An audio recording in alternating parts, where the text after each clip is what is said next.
Hey everybody, welcome back to another episode of the podcast Strikes Back. My name is George and you're listening to the weekly movie show with the boys Connor and Benny. Hi there. Is that now a staple? Like, are you just doing the pointing and the... So much pointing. Mm-hmm. Okay. It's the standard affair for the weekly We show. need to entice people out of the audio version onto YouTube. So if you want to see that pointing, why is he saying hop on it like YouTube that? right What now, possible hand gestures could be accompanying this? I must know. Well, you I can must find see out. it. Luckily, you can find out. Thanks so much for tuning in, guys. We got a really cool episode this week. Avengers Endgame directors, the Russo brothers, are teaming up with Netflix for an animated series. We also got some interesting news about the Django. Just kidding. Django and Zorro heading back to the big screen together. And we've also got some trailers for Dark Crystal, a new Pixar film. Plenty of juicy content coming up for you.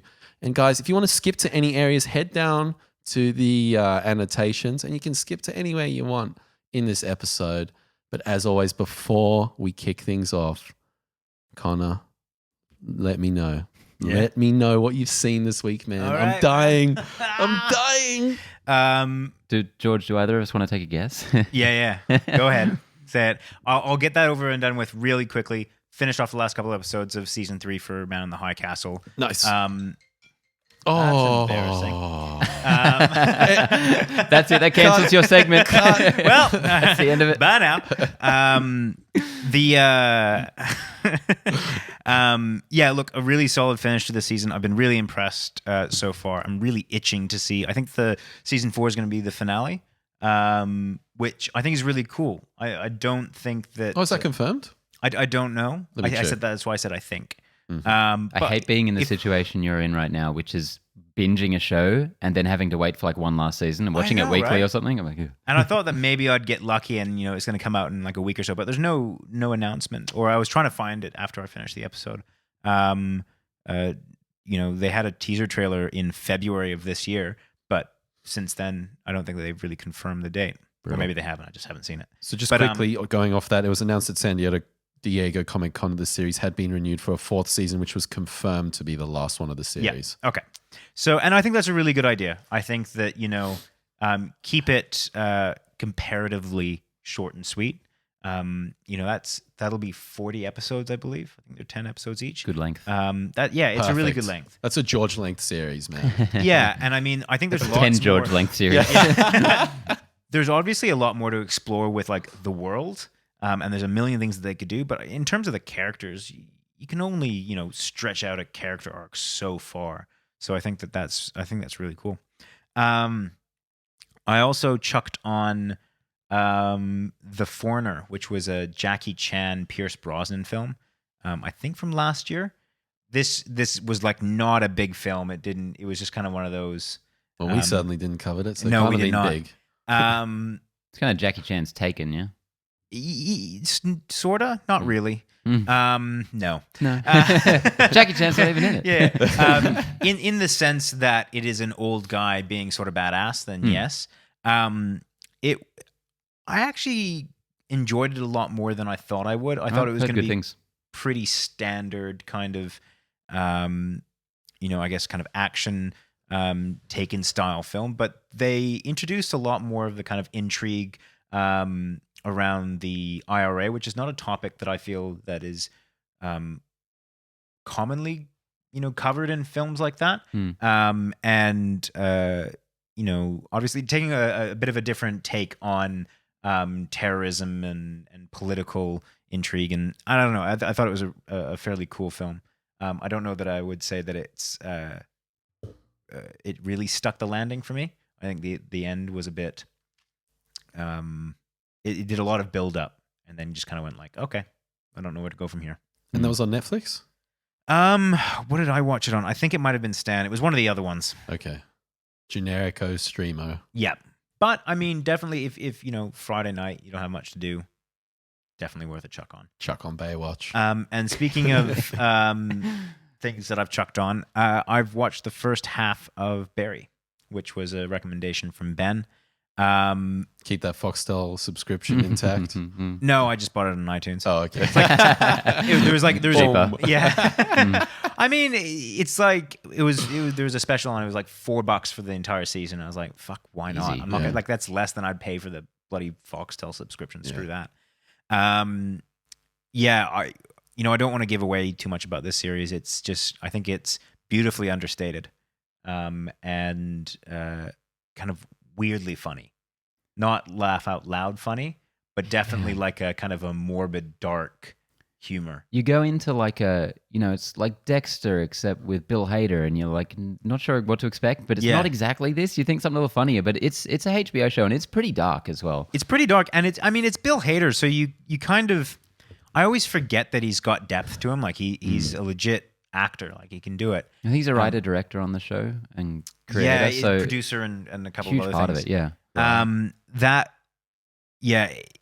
He constantly amazes me because you go in expecting him to be like the funny Bill Hader, and he's still funny, but it's a lot darker. Are you in love with NoHo Hank yet?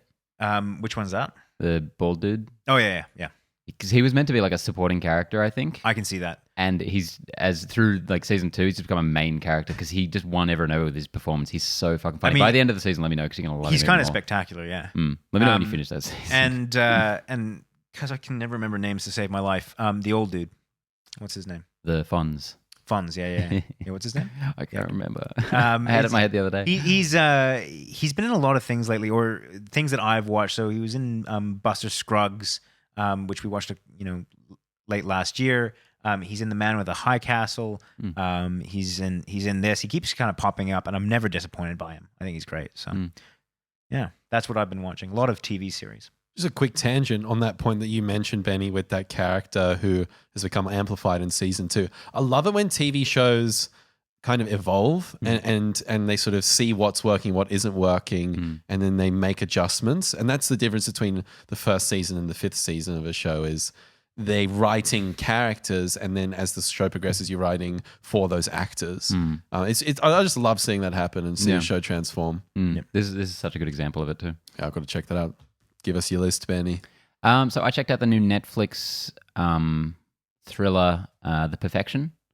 We watched a trailer for this ages ago. Yeah. Was this with the 2 girls? Yes. And the cello? Yeah. Well, that's out. Shit, I gotta check that out. The girlfriend from Get Out. Yep. This is really cool, really fun, kind of pulpy, trashy thriller. It really keeps you guessing. It's like a new movie every 20 minutes. And like in a really fun way. For better or worse? No, in a really good way. Okay. It just goes places you'd never expect. Even having seen the trailer, I was like, man, I didn't see any of this kind of coming this way, just blindside you. And I think really sticks the landing as well. So that was a fun one. I recommend that. Wow, fuck, I got to check that out. Ignore any headlines you see. It's happening again on Facebook. I just keep seeing like the scariest movie ever made has been released that people are throwing up. I'm like, it's not scary at all. It's not a horror movie. It's just good. Okay. I also checked out today the first episode of Good Omens. The oh yeah, I really want to check Neil that out. Gaiman. Yes, yeah. Terry Pratchett novel starring Doctor Who. I think I might. That'll be my next one now that I've finished Man in the High Castle because that's on Prime as well. Yeah. David Tennant and Sheen. Michael the Sheen. Sheen that isn't the other Sheen. We made it, boys. We made it. I want to say I liked it, but I was just really distracted the whole time. It was presented in HDR, high dynamic range. Oh god! So it was like a high frame rate. It just looked so cheap and shitty to me the whole time, and it was all the more distracting because it wasn't. Like it was all these huge actors, but it looked so bad. I was just sitting there like, what the fuck is happening? The trailers looked like that though. Like the trailers looked like it was like really shoddy CGI kind but of. But it works a lot better in that format, I find. Looking like this, like Ultra HD, it looks so much worse. It really bothered me. I hate going over to people's house and they've got the frame blending smooth motion thing on the TV, and I'm like, what the fuck, man? You're showing Get that Tom shit Cruise to video. 24 frames a second. Yeah, it was like it's clearly a big production, but it just looks so uncinematic that it was really taking me out of it. I really want to give it another shot. I'm trying to work out how to watch it not that way because I had to downgrade my Netflix ages ago because it was all like Ultra HD and it made everything look awful. And it's also a little too cutesy. It's that real Terry Pratchett Hitchhiker's Guide thing, which is hard to get right when it's not directly his voice. I think it works really well in his books, but yeah, I do want to keep watching a bit more of it because I do love the interplay between the two leads, definitely. I think that's the major draw of that series. And you got that from the trailer even. Yeah. I watched the first episode today as well of DC's Swamp Thing. This was pretty cool. I gotta say, this was it was nothing groundbreaking, but what they did with the kind of gore and like disease stuff happening in the show, it's a lot of it's almost like out of John Carpenter's The Thing. Nice. Which was really, really impressive. So I'm very keen to watch some more of this. They also crammed a lot of origin story into the first episode, which most of these TV shows do not do. Mm-hmm. They string it out over a whole season. Yeah. But they get kind of right to the point after one episode. Okay, nice one. So there's something something in there with this show. Because the trailers. The first trailer was crap. The second trailer was better. Yeah. But I was very skeptical. I thought that had the makings of a good show, but just whoever they got to do the trailers just had no idea what they were doing. Potentially. Yeah. I mean, maybe report back to me in a few weeks and I can let you know. But Well, you can report back to us. No. I'm not coming to you. You come to me. What report are we going to give you? And just quickly, I also watched all of what is currently out of the second season of One Punch Man. The only anime I can really bring myself to watch nowadays. Killer show. Absolutely fucking love it. It's the only anime I would ever recommend to anyone. And I would recommend it to anyone. Still loving that one. Great premise.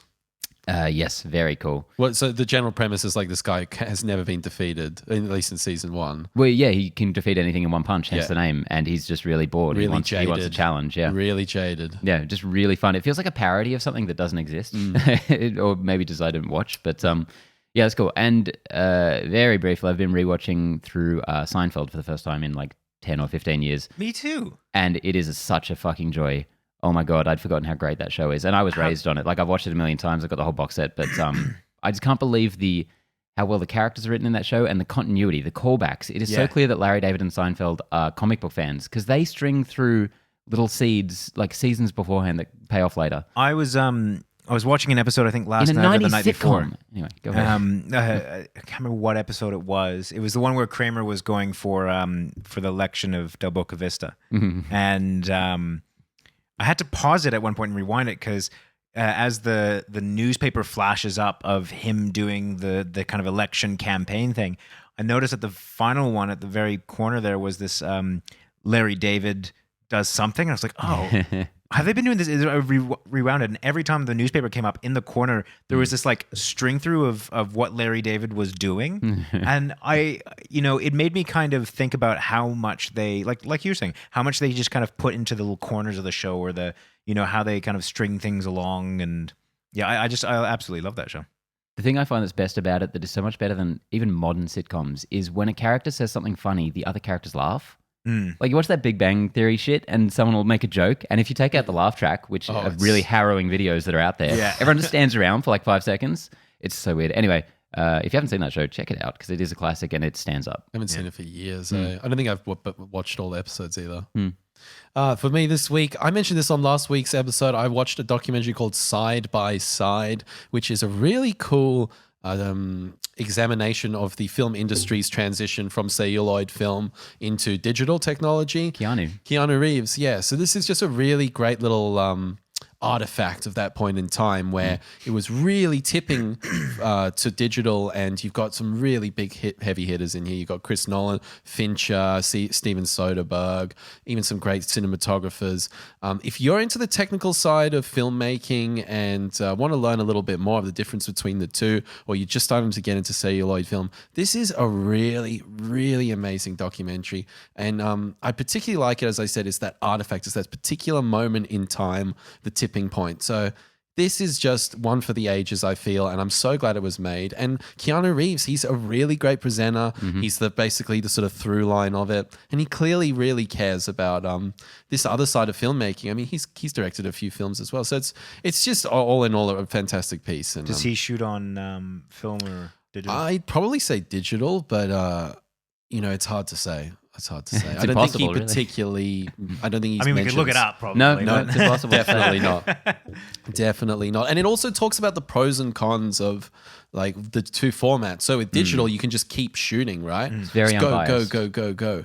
And then celluloid is like every 7 minutes or 6 minutes or so, you've got to change the reel out. And it creates a sort of little flow where the actors get a bit of a break. Everyone gets a bit of a break. And when digital was coming through, some of these actors that are interviewed in this piece are sort of like, man, I just need 5 minutes. Like digital, we're going again. Fincher is trying to kill me. Fincher, 80 takes of David Fincher, you know. So there's so many complexities in this. It's not just about image quality. It's about the process involved. So highly recommend that. And then I, after last week's Godzilla review and your recommendation, Benny, I decided to jump on Anime Lab and check out Shin Godzilla. Nice. Which is directed by one of my favorites, the director of the creator of Evangelion, the anime. And man, I fucking loved this. Awesome. I was so into it. It has a lot of callbacks to Evangelion. Even the drums, like that's lifted straight out of Evangelion. Yeah, I heard there was some musical cues from Like it is Gainax to the max. And I was just like, oh, I'm finally getting a live action Evangelion. Some of the big scale stuff in that movie, isn't it breathtaking? Oh man, and like the design of Godzilla himself is very Evangelion. Disturbing. Angel. He looks like an angel. Disgusting. Yeah. He's got that really crazy eye. Yeah, big fish the eye. blood. This is so interesting from multiple levels. And after doing a bit of reading afterwards, you know, the original Godzilla used the atomic bomb that ended World War II as sort of the kernel that sort of started the idea of the piece is sort of an allegorical tale of that. And this one, on the other hand, is using the Fukushima nuclear disaster that happened in 2011 as the sort of main piece of it. And it examines the bureaucracy of Japanese government. It's more so, as you said, Benny, it's more so a political satire than a kaiju film. So if you're looking for something a little bit different, this and like not just your typical kaiju monster movie, I highly, highly recommend this. I had a great time with it. That's good to hear. But I do think I think my relationship with Evangelion really elevated the experience for me. But man, that Godzilla, he was gross. I loved it. I loved every minute of it. Yeah. So that was me this week. I guess we got some news to jump into. Guess we should hop into it. Hop in. So first up, as you mentioned, Georgie, we're getting a Magic the Gathering anime series from Netflix and the Russo brothers. Magic the Gathering. Have either of it's you not a played it? Yu-Gi-Oh.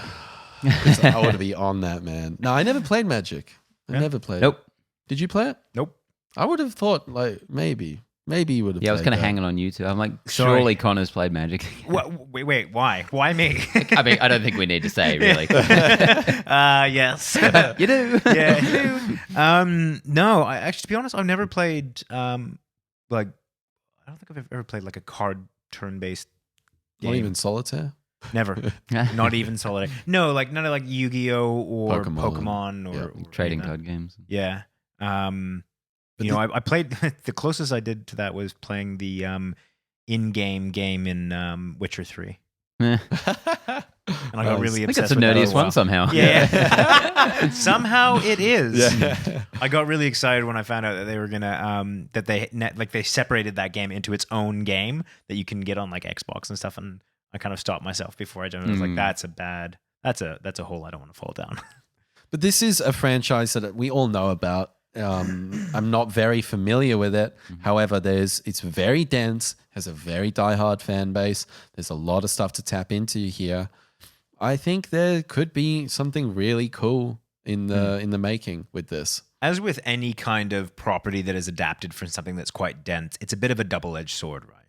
Like, on the one hand, you have so much material to work with that you can kind of just create just about anything. Like, you've got so much to pull from. And I mean, the best example that I can think of where that's worked out well is if you take something like Lord of the Rings, and I think that, you know, they had so much to pull from that they were able to create a really cool thing.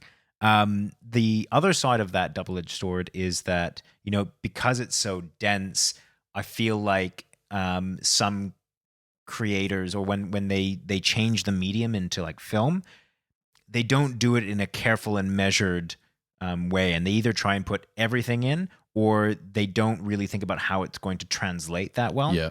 And you know, that it's almost like you have to it's almost like starting a story from scratch because you have so much to choose from. So there is the complexity there. Yeah, so that's the beauty of something like Lord of the Rings is you've got the narrative there, and it's basically like hacking things away and joining things up to make it digestible in a 2-hour film. For that one, they had the main narrative, and it was really I think the success of that one was they knew what to cut. Yes. Pretty Tom much Bombadil, you're gone, son. and it pissed off a lot of fans. But when you think about it, you got to it's just there's no time for it. It doesn't fit into the story beats that you need. So I mean that's going to be the big challenge with this one. I don't know what the narrative is like for Magic the Gathering, but if it's I'm going to take a wild guess and say it's probably something along the lines of the hero's journey, or No, I was going to Wars. say something more along. What's that? Not Dungeons and Dragons. Is it's. I've Give us really anything. lost it. Give us anything. Just the ones with the trolls and the elves. Oh, and Warcraft. Warcraft. Thank Yeah. you. I'm assuming 100%. I was thinking that exact same thing. if anyone in the comments or the YouTube videos or podcast knows anything about Magic the Gathering, educate us, please. I'm sure they all do, and I'm sure they all will. Do it nicely, please. But I'm assuming it's something like Warcraft, where there's multiple different stories, and they could choose from anything, and they're all kind of parallel. There's no one main line of a story. So I mean, they're going to have to basically craft their own story, I think, in order to make this work. Yeah. I've seen this specifically cited as being an anime. I've just had a quick look. It's being done by Bardell Animation, which is a Canadian studio.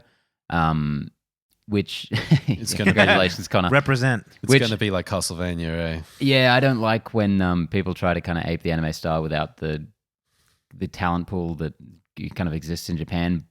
But it does seem like they're a pretty accomplished studio who's done some pretty good stuff. They worked on to be fair, Ninja Turtles Castlevania and Rick and Morty. was entertaining. Like I'm I'd just speaking purely from an animation point of view, though. Yeah.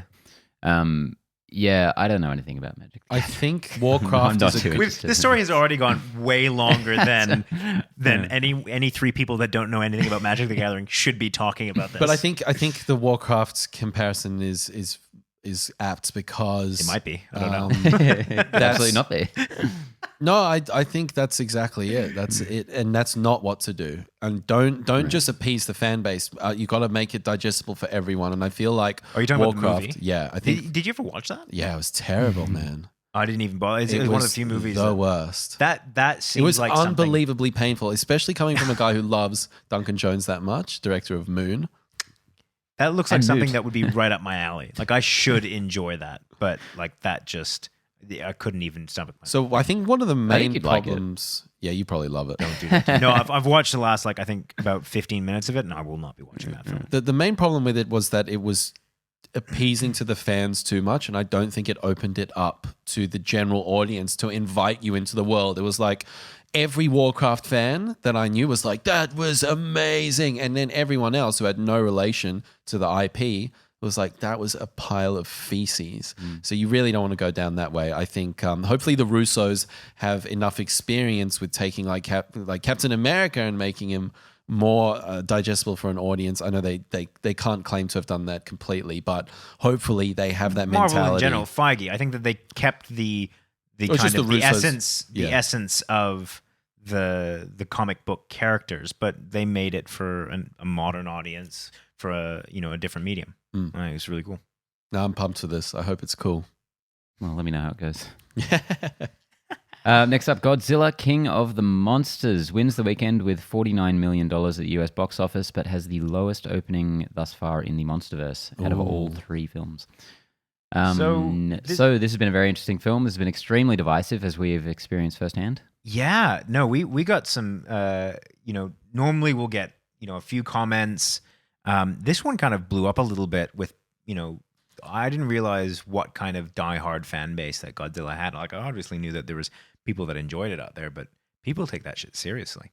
Yeah, we that was extremely interesting to me, and I've subsequently done a lot of reading up on my Godzilla material, and this is one of the first franchises to do post-credit sequences. This is one of the first franchises to kind of be a cinematic universe. It's a very interesting case study, and Marvel have lifted a lot of the strategies from them here.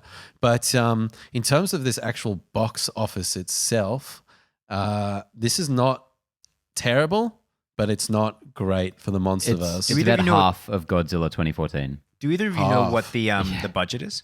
Oh, it'd be 200 milli. Yeah, Let's it'd be have a around look. 200, a little less possibly. But I mean, I find that completely bizarre because, this one I've been thinking about this film for the last week since seeing it. Like this movie by far has kind of stuck with me more than the 2014 film. I forgot to tell you guys I didn't see. I saw it again. 2014? Did you King of really? the Monsters, yeah. wow. Yeah. I think to be honest, That was if so bad, man. Like I enjoyed parts of it more, and I enjoyed parts of it a lot less. Why did you go watch it again? Somebody wanted to go see it, so Okay. I was like, hey, I'm going to go see it again. I guess. see, that's really interesting because That's I've on been you. I've been kind of thinking I want to go check it out again. It's better if you know a little bit more of the history of the franchise and you can appreciate what people who are into the franchise are appreciating. Yeah, but I feel like the a movie human characters shouldn't- still suck. Like it's all the same old shit. So I feel like a movie shouldn't just have to appease to the fan base, like unless and I don't think they did necessarily. I think those added details though were appealing. it makes it better. Yeah. Okay, yeah. And that's probably what I feel like I got out of it. Like I still enjoy that as, as just a movie on its own, in its own kind of little bubble. I still think that was a completely serviceable movie. Yeah, based on a lot of the angry comments that I've seen around, not directed at us necessarily, but Although there are those. from what I can gather, it seems like fans are defending this film a lot. I don't know if those are people who have already seen the movie or those who are just really wanting to stay positive about it before they go in.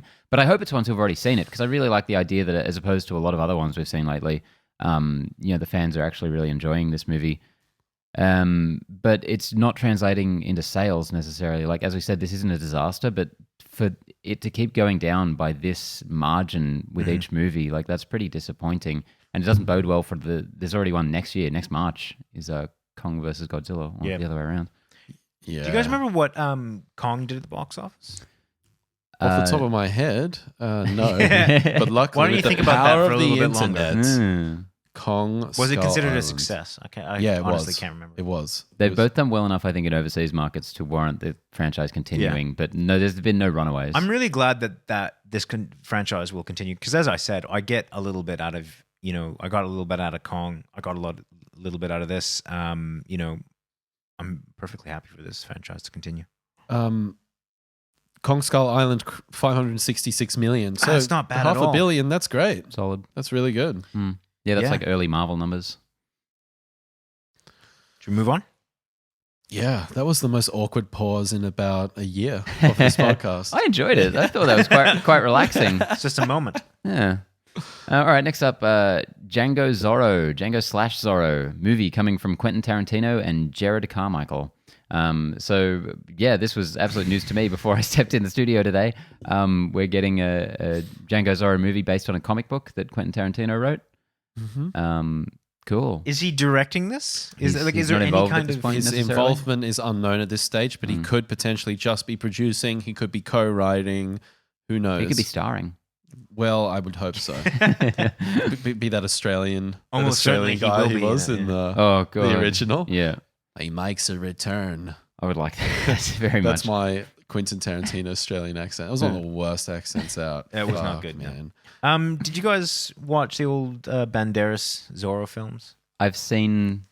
What are they called? The Mask of Zorro, The Mask of Zorro, and honestly, The Legend of Zorro. yeah, Zorro Rises. I've seen the original one. Yeah. With Anthony Hopkins.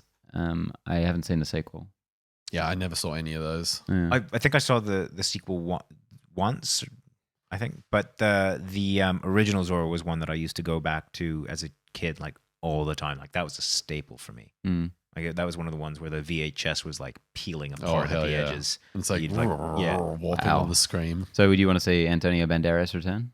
I don't know about that. There's some things that are just good as like little artifacts of your childhood that you just like. I don't need that to be reprised. Like if you're gonna remake something, remake it completely differently. Leave it like in the just past. really Put kind of- Django in it. Put Django in it, but I don't need Antonio Banderas to be playing Zorro in this. I don't know anything about this comic book really. I had a quick look at some Google images. It looked fine, but the idea of a Tarantino written like fan fiction sounds pretty insufferable to me. Yeah, I'm not sure the direction is really just this news in of itself is interesting to me, but I'm not. I've got to get a little bit more information to know exactly what this project's all about because I don't know. It's all in the direction rather than the premise where this will be successful. I'm really fascinated by this just because it seems like Tarantino has been defined over the last 2 decades by this, or 3, I suppose, by this idea of original kind of pop culture movies. And he seems to be entering this territory now where he's going to take other IPs and kind of put his spin on them, which feels very un-Tarantino-like to me. The only thing with Tarantino that, yes, he's original, but he takes so many elements from other films and he puts them in a blender. He adds that Tarantino special sauce and boom. But that's my point. Like that, there's little pieces of pop culture that go into his movies and they're very dense in that way. But it's not a head-on reference. He has never taken an IP. I mean, the closest you could come to that is, not even really. I was going to say maybe some of the Westerns, but those are not an IP of themselves. It's just a genre. So I find it really interesting. I don't know how it'll go over. And I say that because, he's also doing the Star Trek one. But, I'd definitely be interested in checking this out. I think there's a good chance that it's, like you said, Ben, it'll probably be insufferable. But the thing is, Zorro is one of those kind of pulpy pre-superhero heroes that keep getting thrown out into cinemas that no one seems to care about. Like your Robin Hood, your King Arthur. King Arthur. Yeah, I know where you're going. They should do more of a tech-based Zorro, future Zorro. Zed. I think we're getting the future Robin Hood. I am putting an absolute in a dystopian stop world to that. If anyone does post-apocalyptic Zorro, I'm out. I'm in. I'm out. No. Yeah. It's not Zorro. It's just a guy with a mask. Finish your thought. Sorry, no, that thought was finished. Yeah, that was as half-formed as this movie idea. Next up, we got some new Lion King character posters and another little teaser trailer. Now, these have been making the rounds in the memosphere, just given how amusing it is that it's just pictures of animals. Like they're character posters with zero character in them. It's amazing. And then the best part is it kind of climaxes right at the end there when you see that the horror from the depths that is Pumbaa, which is one of the creepiest monsters I've ever seen in a Disney movie. It's Pumbaa versus Godzilla. After that. He's just a little warthog, man. Warthogs are so distressing. Yeah, there's not much more to say about it other than the fact that they are just animals. And this is what we've been saying since day one, which is that you lose all the expression in animals when you take them from an animated medium to a live action medium. It destroys the point of animation, even though it still is animation. The technical stuff that going on here is so mind blowing. I can only hope that the animators working on it are really happy and fulfilled with what they're doing. But I know, having studied animation for a while and being very interested in it myself, doing that would kill me. I would hate that.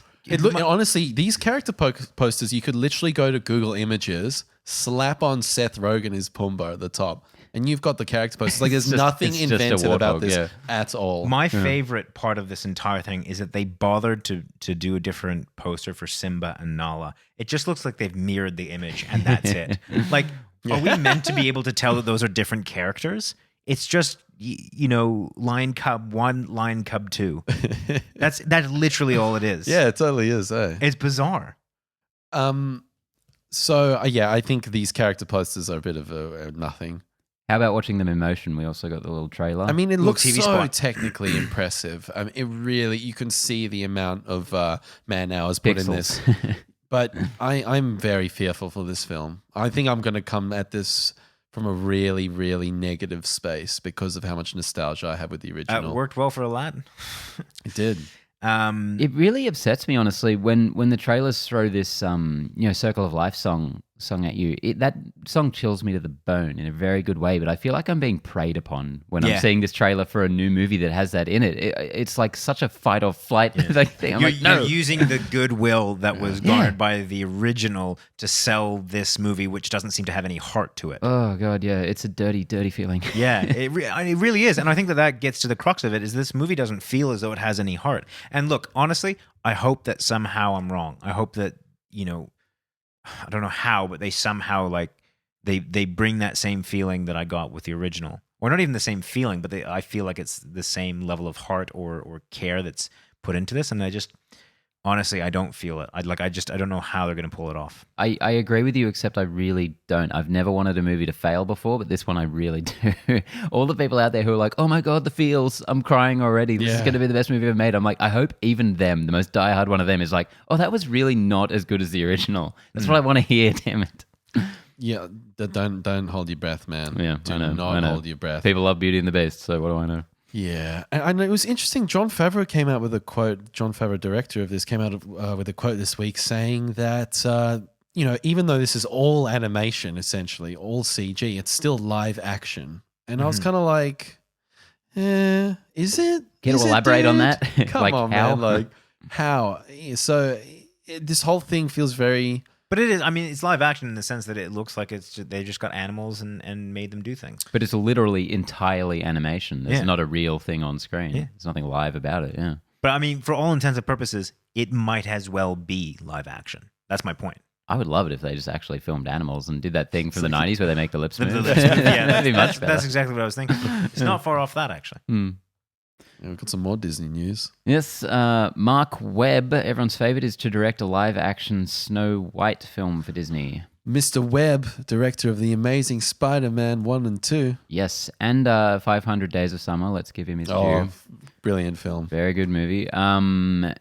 Guys, it's crazy. Those are the days, or it's still these days, I guess, but like you get one hit under the belt and boom, here's your superhero film. Yeah, he was a music video director, I think. Came up For that a way. long time. So yeah, I can see how he got tapped for that stuff.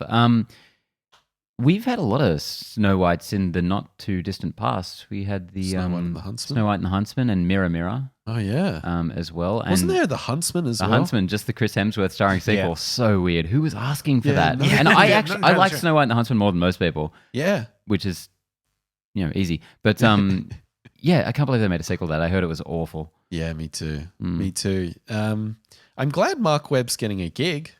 I'm not. Amazing Spider-Man 1 and 2 are two of the worst you can't movies blame ever it made. on him though. I I can't. mean, there's such hyperbole. Some of can't. it on him. No, in terms of comic book movies, let's say, I would say they are right at the bottom. We're not rehashing this again. No, I'm just saying my opinion with like Fan Four Stick and I think the like early 2000s stuff is better than that shit. And yes, it's not all his fault. There was so much studio shit going on there, and he has made a very good movie otherwise. But he's got to take some of the brunt of it. Yeah. Yeah, I mean, but as you said, he's a music director. He's been brought in he was brought in by Sony to as more of a technical guy, and then the producers will say, "Hey, cut this scene. That's a better take." He's just like a puppet in a way. Yeah. So I feel for him, but great that he's getting this gig at Disney. Awesome, but and it'll propel his career on further, I'm sure. But Snow White for Disney, yeah. Surprised they're tackling Snow White so soon, honestly. I don't. That seems like a really tough nut to crack. That's such an old movie, the original for them. That's their first one. And it just has a lot of weird areas for them to navigate nowadays. Well, it's Disney, and they're hypersensitive to that kind of shit. So. Exactly. So it's an odd pick for them, especially like even just the simple fact that she's Snow White, the fairest of them all. Her cited main point of beauty is the fact that her skin's lighter than everyone else. Like they're gonna have to tiptoe around that shit. They think they had a hard job with Aladdin. They're gonna fucking shit themselves. Yeah. Well, it's like we gave you the brown people one. Now we're doing white people. Come on. Right. But they've got a few case studies now to say, hey, they did, Huntsman did this, Mirror Mirror did that. What did they do right? What did they do wrong? And let's take those ingredients with the original. At least there's a little bit of a game plan. You know what I think is going to happen? They're just going to go to the animation, and they're going to do what they've done with all these live actions, which is just kind of put that onto a different medium. That's not entirely true. I think a comparable film is Cinderella, another very early one that they adapted that they did a lot more with than was in the original. And I love both versions of it. I think they're both really good. And what I will say for this one is they're bringing on Benj Pasek and Justin Paul to write a bunch of new songs for the film. It's the duo who did The Greatest Showman and La La Land. So they are amazing. So I will say if they're taking the direction to turn this into a full-fledged musical with presumably a lot more music than's in the original, which only has a couple songs, this could be cool. And Marc Webb as a music director could be someone good for that. Yeah. And I know I've turned you off it immediately because you're not a musical guy. Well, you said La La Land there and I went googly-eyed. Greatest Showman I didn't see. I find the topic kind of reprehensible, but the music was really cool. And everyone who I know has seen it loved it. And La La Land I adore. So I'm kind of into that. Well, if they can somehow top Shrek doing Snow White, then all the best. All I can think of is when she's doing that that's your singing with the birds. Shriek. And finally, DC and Ava DuVernay's The Eternals, that's a thing still happening, is to be co-written by Tom King. I've mentioned him a few times recently. He's a pretty famous comic book writer, mostly known for his work on Miracle Man and The Vision, two very good examples, and lately more for his run on Batman, very controversial one. And just in terms of the quality, people don't know so much. Those other two ones are widely praised, and mostly recently, as of just the other day, Heroes in Crisis, which is an arc they've been doing in DC about superhero PTSD. Oh, cool. Which has been another very controversial one, as you can imagine. And that sounds interesting. It is interesting. It sounds horrible. I haven't read these. I've read some of the synopses. It sounds like there's a lot of mass murder and suicide and just really poor choices in terms of where they take the story. Wow. And people are not happy with what they've done with some of the characters. But that still, being as said, a character study, that would be fascinating. It's an interesting premise. Yeah. I'm just saying, it sounds like they completely fucked it up. Yeah. Right. I think that so many people get lured in by a concept or a premise, and they think, well, job's done here. I've done the cool premise thing. Django versus Zorro. Yeah, exactly. And there's so much more that goes into making a good story or a good film or a good comic book or whatever it is than just a catchy premise. Yeah. That being said, he's capable of great things. And one example of that is Miracle Man, as I just said, which is set in Jack Kirby's Fourth World, which this is sort of dealing or similar to.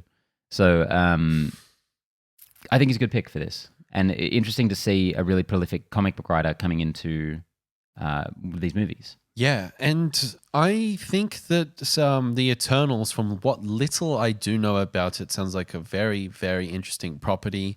They've always said the general sentiment is Marvel's more about superhero, DC's more about gods. So if they can lean into that more, I'm very, very, very excited for this. I have not seen a single film by Ava DuVernay, so she had a lot of hype around her. What was the one that was released last year? The Detroit? No. What was it? Sorry, yeah, you're on your own, buddy. I wrote this down wrong. Sorry. We're not talking about the Eternals. We're talking about the New Gods. Yeah, DC's New Gods. Eternals, Marvels. They're so similar. It's so confusing. That makes a lot more sense. A Wrinkle in Time. It was one of those things where I thought it was wrong, but I wasn't gonna wasn't gonna question what was written on the sheet. I was like, maybe they're so similar. I thought it was wrong, and I didn't want to jump into my own story. I'm like, Yeah, so I don't have enough context with everything, but on paper, I'm kind of excited for this. Yeah, I find Jack Kirby's Fourth World really fascinating. It's just full of so many interesting ideas that are so unique to him. Yeah. I'm so interested to see what they could possibly do with this in their kind of movie universe. Yeah, I completely agree. Yep. What about you, Connor? You pumped for the New Gods, the Eternals? No, Who knows what it's called? It makes zero difference to me. Yeah. Show me a trailer, I'll get excited. But at the moment, I just couldn't give two fucks. What time is it? It's trailer time. Trailer time. Exciting times. So first we've got Pixar's new film, Onward. That's the one with Tom Holland and Chris Pratt. And they make sure to let you know it. Don't they ever? The first thing Oh yeah, you go. Yeah, no, I was gonna say I'm always excited for a new Pixar project. I have this weird kind of I will always be, Pixar will almost always be in my good books in terms of like upcoming projects because I think about what they've managed to achieve, and I just kind of I think maybe they'll do that again. You go, John Lasseter, bow down. And yes, they've had some less than stellar movies come out, but I don't know. I'm always eternally hopeful for Pixar. Yeah, I agree. But the interesting thing that first sort of popped out to me, also fuck John Lasseter. The first thing that popped out to me in this didn't look like Pixar's typical animation. This looked more like DreamWorks or Sony. Like, this looked like Hotel Transylvania or something. Did you get that at all? A little bit, yeah. But only in the sense that maybe it was a little generic. Like Hotel Transylvania, I think is very striking looking. It's a very different look, I'd say. Onward. Hotel Transylvania has a very different look than Onward. It's Onward. Maybe it's just the more fantasy or vampire sort of thing. I don't know, but I thought this didn't look like Pixar. Definitively. It doesn't. I'll agree with you on that. I got that sense as well. This looks. It's not a bad thing. It was just I was just like, oh, okay. This looks like if you put this on and told me it was Sony, I'd believe you. Yep. Easy. It doesn't quite have that hook that a lot of Pixar movies have. Yeah, it was kind of like, hey, here's a world and here's a bunch of characters in that world and they do crazy things. And it's kind of like your world, but it kind of isn't. And I was like, this is, obviously this is only the beginning of the film and they're going to go on an adventure and we're going to see some stuff. But nothing in here really hooked me in, and I think one of the things that, and I remember talking to someone about this years ago, is about the writing process for Pixar back in the day, and that was that they developed the character first. Like they thought about like an interesting character that had a kind of a challenge that they had to overcome, and then they built the world around that. This kind of feels like it's been done the opposite way, where they came through with an interesting concept, and then kind of the character just needs to exist in that interesting concept. And I got that out of this trailer where I felt like the character that we're meant to be following is just, there's nothing to that character. The whole gimmick is, hey, look at this, fairyland in modern times type thing. That's what you should be hooked in by this trailer. And that's never really what Pixar has been about to me. They always have cool worlds and they always have like catchy things going around that character, but the centerpiece is the actual character. Also, Bright beat them to the punch on this one. Yeah, I suppose they did. I love the idea that they're like, okay, father loses son. Underwater world, he's a goldfish. He's a clownfish. Develop the character. He lives in coral. Yeah. The only thing I didn't like about this trailer, and unfortunately it's kind of a big thing, was Chris Pratt and Tom Holland. They didn't really work for me at all. Especially Pratt. I'm like, if you're just going to make the character Jack Black, cast Jack Black, Yeah. What I like about Pixar... it does feel like Jack Black, doesn't it? Yeah. What I really love about Pixar is their... when they cast less famous people, or just animation in general, I guess. I really appreciate it when they don't cast like big famous actors to distract you. It's never been a selling point for animation for me. And it's definitely not doing much for me in this one. There's a really good video essay from, I think her name, Lindsay Ellis, is that her name? Where she goes through how that became a really big thing. The inception of big name actors in animation studios, and that's how you started to sell. Oh yeah, I think I've seen that one. Yeah, I had it running here for about 5 minutes. I know last time I was here. Okay. And maybe it was really fascinating to see how, the studios went from using people that were, career voice actors, or that was kind of their bread and butter, to, seeing dollar signs and figuring, if we just add big names to these projects, then people will come and see them. Quite frankly, I couldn't give two flying fucks, who is voicing the characters. I just want the characters to be good. It's very rare that who's voicing the character makes an actual difference. I mean, granted, Robin Williams doing the genie is a notable exception to that. But I can't really think of another time where I've been like, yeah, the actor really made a difference here. Did you guys see Coco? Yep. No, I missed that one. Loved Coco. Love Coco. Yeah. Was that the last Pixar that came out? Last original, like non-sequel Pixar. Okay. Yeah. Um, I thought Coco was great. Yeah, I thought it was like really good, and then like the last 20 minutes, I'm like, this is great. Yeah. Like, yeah. Visually striking, like visually really, really, really beautiful. Music was on point. Yeah, I mean, if they can see, this is my point. Pixar still has it. They can still do it. They have it every other time. Yeah, exactly right. And when they don't try and do sequels, again, some notable exceptions, but just stick with the one and dones. Yep, I agree. So I don't need up to. March 2020, that's coming. That we'll it get is. a fair few trailers in between. Yes. So we talked about this in the news before, but we got the Lion King TV spot. I don't think there's much more that we have to add to this. It's just. I got nothing. This Honestly, tank is empty. This movie doesn't seem to have any heart to it. Next. Yeah.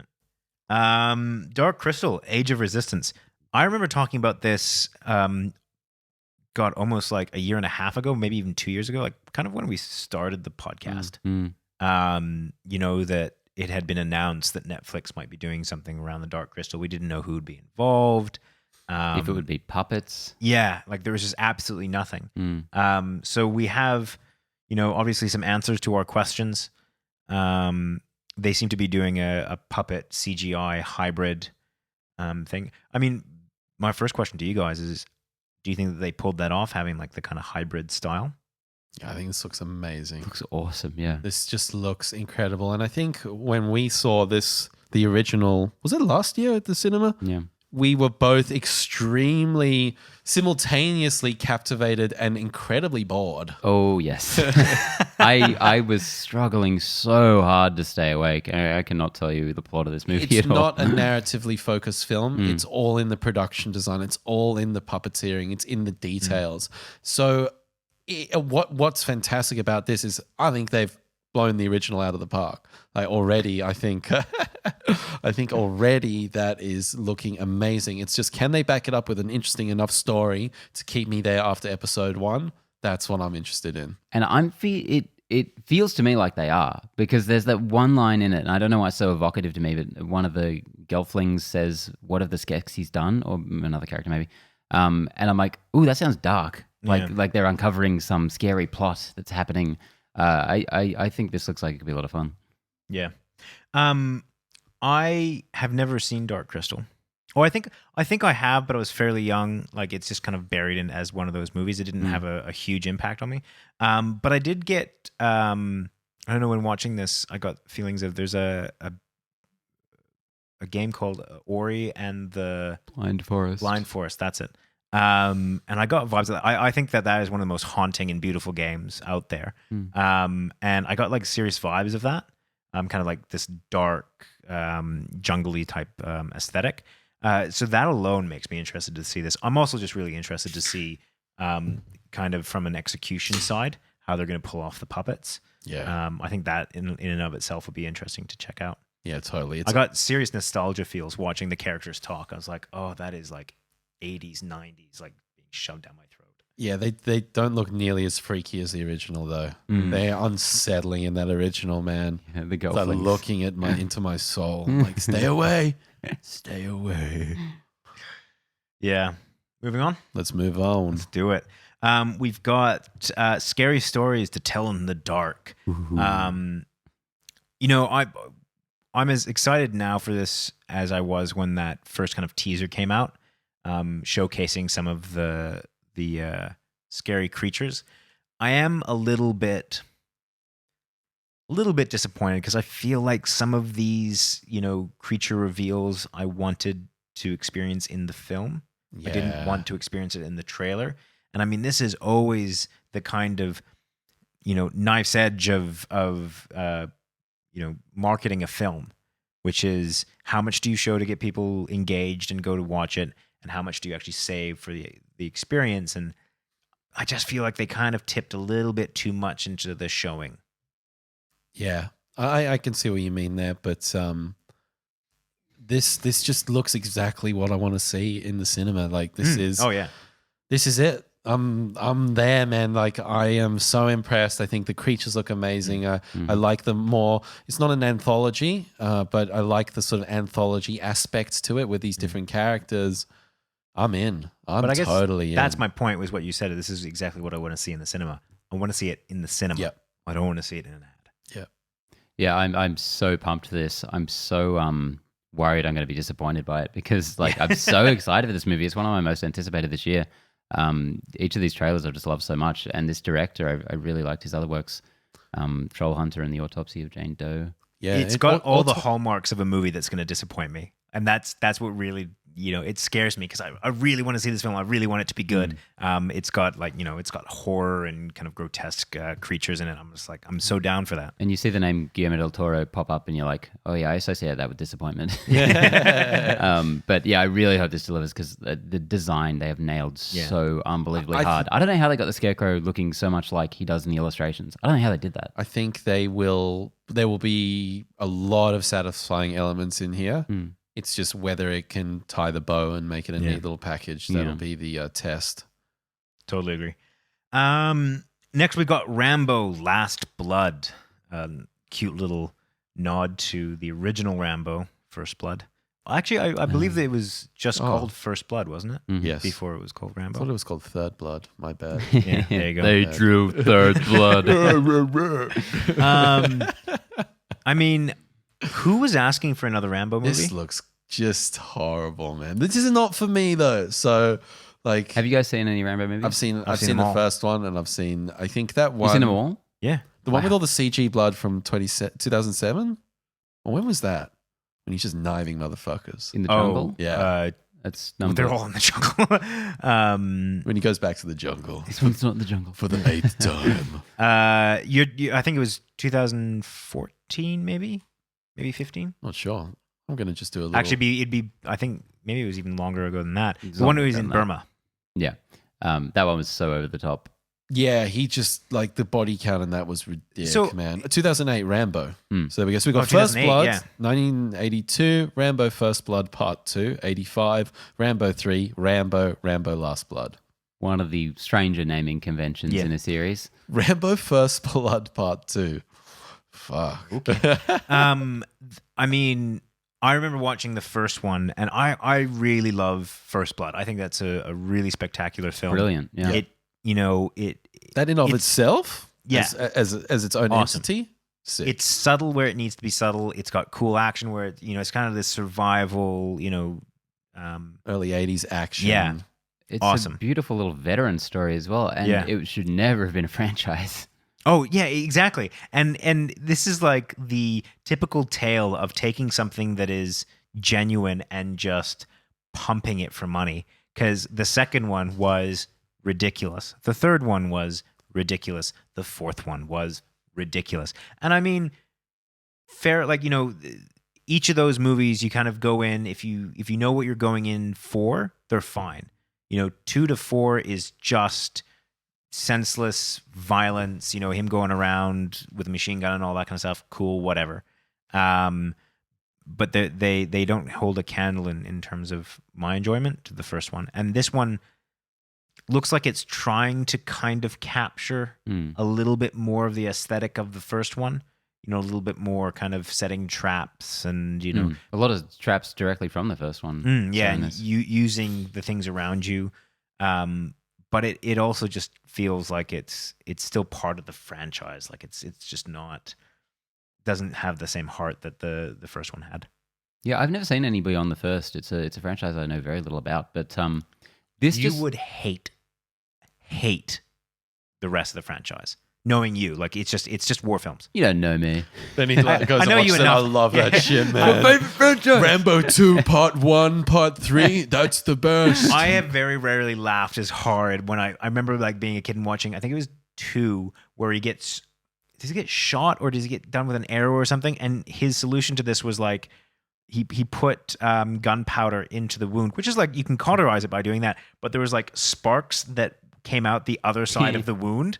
And fuck, that got me. I just remember laughing my ass what off when that happens, happened. man. Sounds fun. I might have to It's check it exactly out. what happens. But this just looks like Home Alone with Stallone. This Yeah. could be fun. I think this could be all right. Love the song choice in the trailer, of course. What was that? Oh yeah, Old Town Road. Yeah. Lil Nas X. Man, they saw that hit. They were like, recut that for the trailer. Get that shit going. So I heard capitalizing on pointed that. out something that was funny to me, which is without the mullet, he's just Rocky. This looks like a Rocky movie. Yeah, it didn't feel like Rambo. Mm. In terms, I don't know. I don't know. There's the placement as well looked odd to me. I don't know. I mean, I'm pretty sure that farm showed up at the end of the last one. I mean, for continuity's sake. So. All right, nice. I mean, It's probably been 15 years since I've seen any of these, so you including the haven't one watched- from 2008, which was 11 years which was ago. 11 years ago. Fuck time travel, man. It'll get you. I was literally about to say, I was like, so you haven't seen the last one? I'm confused. What's going on? Yeah, look, I don't know what else to say about that. It's going to be interesting either way. I'm not watching that film. Yeah. I'll definitely watch it, but I've been there. I've been on the train this far. Next we've got The Kitchen. This seems like a really kind of second tier version of what was the one last year? Widows. Or to be more generous, kind of like a pulpy Widows. Sure. Like it's based on a DC Vertigo comic book. And I think that shows really clearly. I was watching this trailer earlier, and at the beginning I was very much like, oh yeah, budget Widows, whatever. And then it kind of kicks into gear into a different direction, and I'm like, oh, this actually looks kind of fun. I suppose if American Gangster met Widows and then like had half its budget slashed. Well, I like. There's a lot of really cool film adaptations of non-superhero comics out there. I would like to see more of these. I like that they're doing another Vertigo comic. Vertigo is such an interesting line of kind of just really cool like crime comics and like really interesting dark violent stuff. I think this looks good. Yeah, the back half of the trailer was where it kicked in. Yep. And I had the exact same thought. I was thinking, this looks like budget Widows. Go watch Widows. That's a great film. Yes. But the comedic talent of Miss Melissa McCarthy is just on point in everything she does. I'm missing a little bit of that in this. She did have a few little jokes, but I just think she's so hilarious. It's cool that she's she's obviously over the years has branched out into multiple different genres and roles. But that's where I think she's at her best. So nothing about this was really pushing this over to the point where I was like, I cannot wait for this, or I'm really intrigued. It was like, potentially go into the cinema and this could be a good time. Potentially it's going to be incredibly average. Flip a coin. Yeah. No, flip that fucking coin right now. Okay, shit. Yeah, shit. Well, I got my debit card. Second last we have For All Mankind, the Apple TV Plus produced film about An alternate history. well, It's a if series, the isn't it? Soviets Series. were It's first on the moon. it's Apple's first series. Yeah. Which is what's so significant about it. Apple TV Plus. Yeah. Great name. It's Fucking really nailed the rolls off name. the tongue. They must have been so upset when they saw that Disney Plus announcement. When I was watching this trailer, I was sort of yawning. I was going, Yeah. this is fucking, here we go. Another Apple's going down this real conservative Clint Eastwood kind of generico filmo kind About of thing. astronauts. And then we see the Soviet flag on the moon. And I was like, okay, we got a little kernel of something interesting here. Man in the High Castle, alternate history type deal. God. Yeah. But can they make it interesting beyond that? Because I just looked up the Wikipedia and it was sort of like the space race continues. That's the sort of premise of this. And I don't know, man. I think like, I feel like, is there something interesting beyond that, beyond the first people getting to the moon? Like the space race is over. What more compelling things can we tackle in here? I think that there's actually something really interesting because it does feel as though once someone was on the moon, that was kind of, it feels like that was the achievement, and then That was it, people moved on. Whereas I think I like this idea that, what if that wasn't where it ended? What if America's there's- like, fuck that. yeah. The season finale, the series finale is just Neil Armstrong kicking over that flag and putting up his own. History is righted. But Well, they're going to go to Mars in the 60s or something. Like, but can you imagine if they hadn't hit that triumph there and they were always playing catch up and, that was pushed? a little bit farther? What if we nationally, or the states nationally, had a drive to continue on that exploration at an accelerated rate? What would that change in our history? And I think that's a cool area to explore. I don't know how many seasons that they'll be able to squeeze out of that concept, and they're going to have to start introducing a lot more kind of interesting aspects or like different angles to this to keep it going, I think. But as a starting premise, I think that that's completely doable. I can agree with you in terms of it could get interesting if you bring the focus away from the space race. Like, how would that change the zeitgeist of the society or the American culture in the back half of the 20th century? Yeah, 100%. And if it goes down that route, great. But it seemed to be all geared around the space race. Yeah. And that's where I sort of go, let's see if they can expand it out a bit more. Because I like that idea. I think that's fantastic. Looks well produced. They're Definitely. clearly throwing money at it. Yeah. Looks clean. You guys going to be signing up for Apple TV Plus Deluxe No way. stream package? No way. Yeah. Probably not. I Correct mean, answer. Premium pricing, $32.99 in a month. yeah. They're killing iTunes as well, so we're shit out of luck. That no, they haven't said that they're actually killing they're it. killing it. Nothing's been announced yet. Yeah, but They said that they're taking like the as internet we know announced it, man. So no. Reddit I announced it. really hate some technology reporting. I mean, it's not even technology reporting that's doing it. It's people that are then seeing that headline and reporting on from it. They have said that it's not going to be the same going forward. And every dickhead at that can write an article went out and said they're killing iTunes, like just this blanket statement. And you're like, no, sorry, I'm not getting Who into it. actually buys an album on iTunes these days? But I use the iTunes application for for my because I do Apple Music. Yes. Yeah, so that's Apple Music. That's subscription not and iTunes. It's gone through iTunes. Yeah, that's how I access my Apple Music. Oh, through on your iTunes computer? and on my iPhone. On your iPhone, you go through. I go in the bottom corner and it's Apple Music. Oh, maybe it is. Shit. It's on the desktop. Yeah, fair enough. It's all access through there. At any rate, it's not. Yeah, whatever. We're not getting into that. iTunes is dead. Finally, we have Ford versus Ferrari. Dawn of the Car. Matt Damon. Been waiting on an episode. Christian Bale. Yeah, that was. It was Worth the wait. It was lackluster. Well, he didn't say it right. He didn't say V Ferrari. Sorry. He said V Ferrari. Would that made the difference? Yes. That would have changed Fuck, yeah. everything. Everything. Our audience would have laughed so much. Hey guys, hope you're doing good. You're going viral. Do either of you have even the slightest bit of interest in this? Yeah, I think this Because looks I'm fucking fascinated awesome. by this. I think this is really cool. I love seeing these sort of development of technologies and these moments where it's sort of everything changes. So Ford, Everything. Everything Ford changed What is on a that car? day. No, I think Ford has one of the most interesting histories. Like I'm absolutely fascinated by that. And the rivalries between car companies and those races, like those races. Hey guys, were, it's been good. I'll see you next time. Yeah, I'm yeah, gonna step out. Those races were like about they were about companies going at it. Everyone's kind of like watching the cars. It had nothing to do with that it was just like these kind of political and power dynamics. And I think that a movie about that is spot on. Plus, it's got one of my favorite car makers of all time, Shelby. So I'm down. Yeah.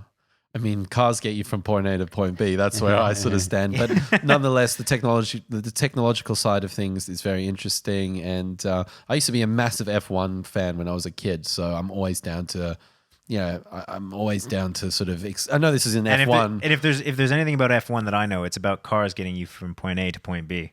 Oh, 100%. Just around the corner. It's just there's a finish line. Very quickly. That competing companies kind of thing. And I'm just like, if you compare this, where they sort of for all mankind, one science fiction, one isn't.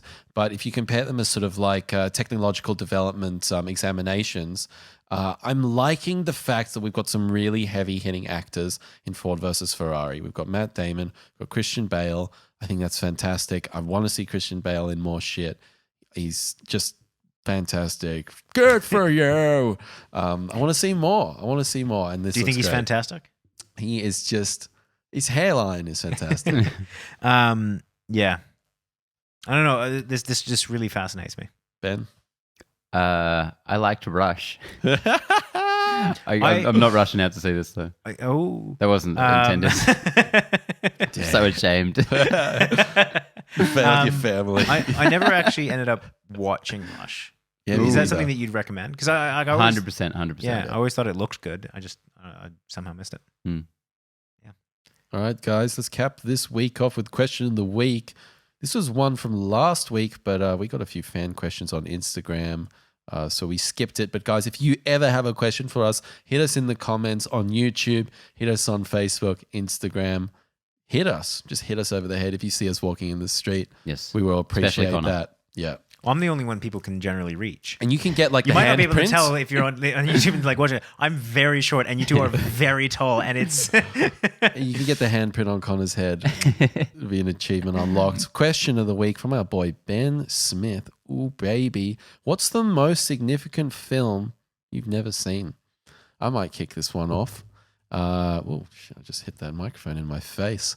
This is an easy one for me, Gladiator. Yeah. I've never seen Gladiator. Every time I tell people, like, and my colleagues even at work who know about the podcast and stuff, they like this one of my colleagues was like, "You have not seen Gladiator? You have a movie podcast? What the fuck is wrong with you, man?" Like that in his mind, it's like one of the movies, the staple kind of movie, in inverted commas. So that one for me, I've got to watch it sometime soon. I don't know what One it of is these about years. Gladiator that makes it such a must see. Like I totally agree, it is a must see. But like there's And nothing, everyone's seen it as well. there's nothing that I can like pinpoint that makes me go like, oh, this is why you have to see it. Ridley Scott. Well, even that, like, I mean, Yeah, I got around to it very late and I didn't care for it at all, really. oh really? Mm. So it was like one of those ones that at the time, like, what was your assessment of it? Why didn't you think you gravitated towards it? Or I have no idea. I feel like maybe if I'd seen it in cinemas, it might have been a bit different. Yeah. But it was one of the first Blu-rays I got when kind of Blu-ray was getting big. And I guess a big part of it is, like, probably any answer we're going to give here is a movie that's talked about so much and so popular and such a huge part of society. You're going to hear so much about, you're going to have so many expectations, and you're going to watch it and be like, oh, it's just a movie. Yeah. Damn. like, I'd rather watch Shin Godzilla than And I think- Gladiator, because that's more it's off the beaten track. Sometimes if it's on the beaten track, I go, But But then that's kind of the thing. That's what I was saying. Like, I can't really pinpoint something about Gladiator that really makes it stand out. Like, it's, again, I definitely think it's a must see, but I don't know that I could really tell you why. makes sense. Shall I go? Who's kicking on Go for next? I have never seen The Sixth Sense. Whoa. Don't tell him what happens at the end. I, for a surprisingly long time, Bruce Willis is the kid. managed to avoid the spoiler. I guess because it's And like longer than you'd think. it's the atypical kind of like joke spoiler, but no Yeah. one ever says where it's from when they say it, maybe. Well, they never say where it's from, or they never actually say the spoiler. They just kind of allude to it because they assume everyone knows. Oh, I And say it so- all the time. I don't know how I did this, but I was like well into my late teens before I found out. It was longer than I had any right to maintain that kind of. What happened that ignorance. afternoon? Did you go home and like lie in bed and you're like crying into your pillow? I've like, been what saving the fuck, it." man? He's, Well, no, he's because- dead. He's fucking dead. Oh, it crushed the last incentive for me to actually see the film. Yeah. Like Yeah. there was I could at least fool myself into thinking that I might get around to it before I knew the spoiler, and then when I found out, I was like, well, that's that. Yeah. On Yeah, you go. that's an even better example, because that's another one I came to later, not as late as you, obviously. And I was like, once you know the twist, it's a different movie. It takes away a lot of the punch. Yeah. Yeah. And Like, how does that work? There's There's something different about like watching a movie and then having something revealed and then rewatching it and then looking to see if you can spot how and where. I mean, like one of my favorite examples of that is Shutter Island. I will rewatch that any day of the week because you have this internal battle with yourself about is he, isn't he? And the same thing with like Inception. You try and like there's a way to watch it where he's asleep the entire time and you're like, like you kind of battle with yourself around it. Love doing that. I feel like, if you come to it afterwards, you don't get that real battle. You just go, oh, that's the thing. Yeah. Yeah, that was a film that freaked me the fuck out when I was a kid, eh? That scared the shit out of me. Shit, man. There you Still Willis is recovering. dead. Still recovering. So I have never seen the Lord of the Rings trilogy. I don't believe you. I know that's a lie. Gasp. I think a big one for me is I'm a huge Stanley Kubrick fan. I think he is really very arguably the greatest director who ever lived. And I have not seen probably roughly half of his films. And that's very deliberately because he's not making any more and I don't want to run out of them. So I'm saving those for when maybe they crop up on the big screen. I can watch them in the best way possible for the first time, or something like that. Have you seen Eyes Wide Shut? Yes. Cool. Yeah, I think I watched that on Channel 10 when I was way too young. Win. And the other Feels one, I like guess, such a wasted. Yeah, that's a commercial wasted breaks. sponge. Remember That's what it commercial is. break? Yeah, there's a bunch of his that I haven't seen, especially his early ones. Doctor Strangelove as well. I haven't seen that. Man, I watched that just a couple of years ago on the At the big cinema, screen. right. Amazing. That holds up better than most comedies from like the 90s. Yeah. Another huge one, I guess, is the movie that all other movies are compared to. I've never seen Citizen Kane, which is widely regarded the greatest film ever made. Actually, I'm on board with that. I haven't seen that as well. I'm sure a lot of people haven't, but it's one that I'm actually really interested to see, and probably another one that I would like to see on the big screen. And I think I've missed a couple of opportunities in recent years, but It'll be back. yeah, it'll be back. That's one where when I saw it, I was expecting more almost. It's so of its era. Yeah. You've really got to come at it from an artifact. Like I feel like something like The Shining or 2001 or even The Godfather, it still feels incredibly modern. At least to me it does. But that one felt incredibly, it felt like it was from 70, 80 years ago. I think that with those kinds of movies, they're so ingrained in pop culture. I think they almost have the opposite effect for me, where they seem so commonplace that when I watch them and they're actually good, I'm like, oh shit, they're actually good. Like I had that with Casablanca. Casablanca is rated as like one of these really great cinematographic historical films. And so when I eventually watched it, I was just kind of like, oh, it's part of the ethos, like kind of whatever type thing. And then I came out of it, I was like, oh fuck, that's like actually legit. It's like really good. I did the exact same thing with It's a Wonderful Life. So much of that, if you've watched enough of The Simpsons, you've seen most of it. Yeah. And I watched that on the big screen. I'm like, this is the most beautiful movie ever made. I was crying my fucking life out. But yeah, that's that. Well, there we have it, guys. As I said before, hit us with your questions. We're ready for them. Go check out our Godzilla review. We've got Dark Phoenix on the way this week. Ooh, baby. Get ready for that. Ooh. And Not ready. It's all coming up. Millhouse of the Podcast Strikes Back. Hit that subscribe button. And we'll be back next week for the weekly movie show. Is that the third time you said that? It's all coming up Millhouse? Ever? No, like on the podcast. On this episode? No, just like last couple episodes, it seems to be cropping up. You keep count, friend. Keep me in check. I seem to be. Every time you try and do an intro or an outro, I seem to be. You always got to make critiquing a comment. Yeah. Yeah, that was slightly. different to usual. Yeah. Well, when you get it right, we'll be there. Thank you, Connor, you little fucker. See you, mate. Thank you, Benny, you big fucker. Hey, bye everybody. See you.